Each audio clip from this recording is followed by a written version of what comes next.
So let's talk about Stuart Ritchie's book, Science Fictions. What's it all about? Well, it takes a really hard look at the scientific process. The system we count on for basically everything, from our health to our policies.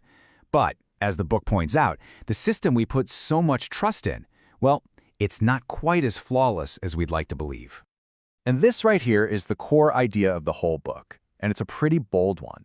Look, Ritchie isn't trying to tear science down or say we should just ignore it. Not at all. He's saying that even though it's the absolute best tool we have for figuring out the truth, it's being held back by some very human, very systemic issues, and we've got to talk about them. So that brings us to the really big question, doesn't it? When we hear that something is scientifically proven, what does that actually mean? What's going on behind the scenes, with all the pressures and flaws that never make it into the headlines? To really get a feel for what's at stake, let's just dive right into the most dramatic stuff first. We're talking about the times when the system didn't just get a little wobbly, it completely shattered. These stories really show you how serious the consequences can get. Ooh, now that's a fascinating question, isn't it? Well, believe it or not, a psychologist at a major university actually claimed he found evidence that we could. And this discovery is what kicks off one of the most talked about case studies in what's now known as the replication crisis. And right here, you see the clash. On one side, you've got this unbelievable, headline-making finding about predicting the future. And on the other side, you have a bunch of scientists, including the author of this book, trying to do a totally fundamental part of science, just replicating the results. And they're finding absolutely nothing. Okay, and this is where the story gets really wild. Science is supposed to correct itself, right? That's the whole point. But when Ritchie and his team tried to publish the results, their failure to find anything, a journal actually told them they just don't publish replication studies. The system literally blocked its own safety mechanism. It's crazy. Now this next one, this one is just tragic. Paolo Macchiarini was treated like a rock star surgeon. His work with artificial windpipes was called a miracle, but the reality behind the curtain was a horror show.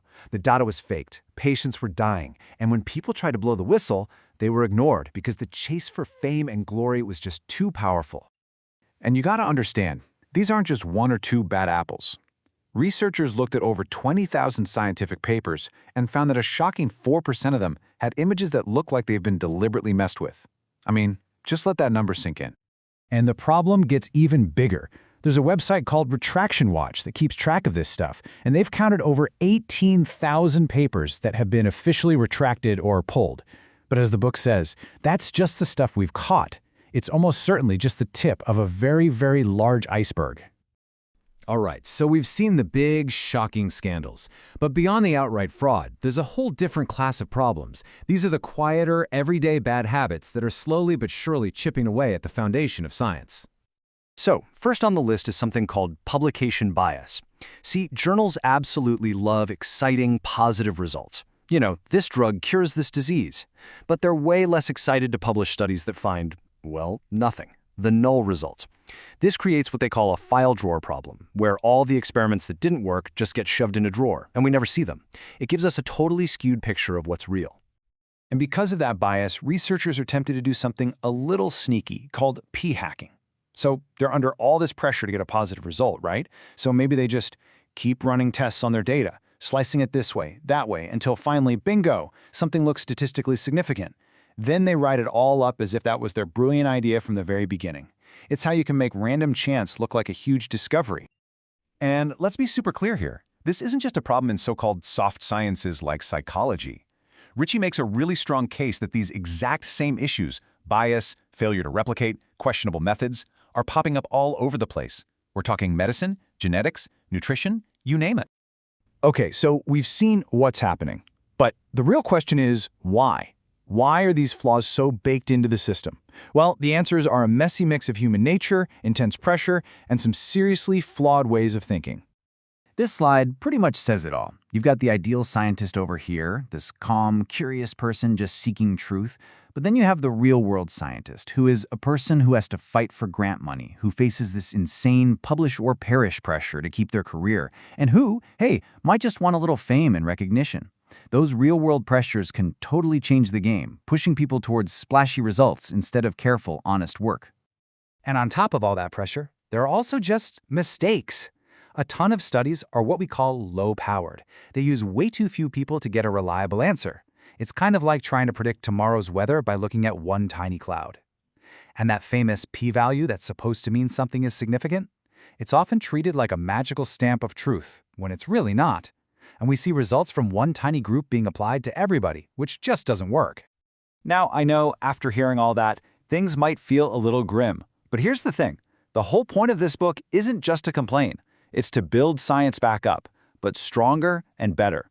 So let's shift gears and look at the solutions, the path towards a real reformation in science. And here are the big ideas for how to fix things.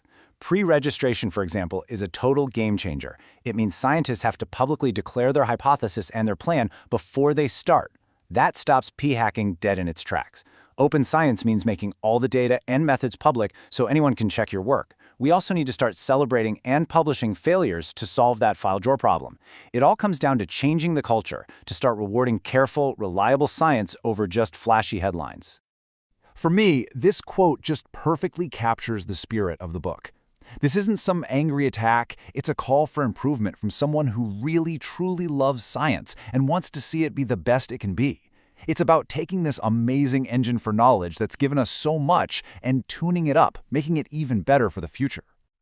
So, I'm going to leave you with this thought. After pulling back the curtain and seeing how the sausage gets made, the next time you see some headline or an ad that boasts, "Proven by research," what are you going to think? What questions are you going to ask?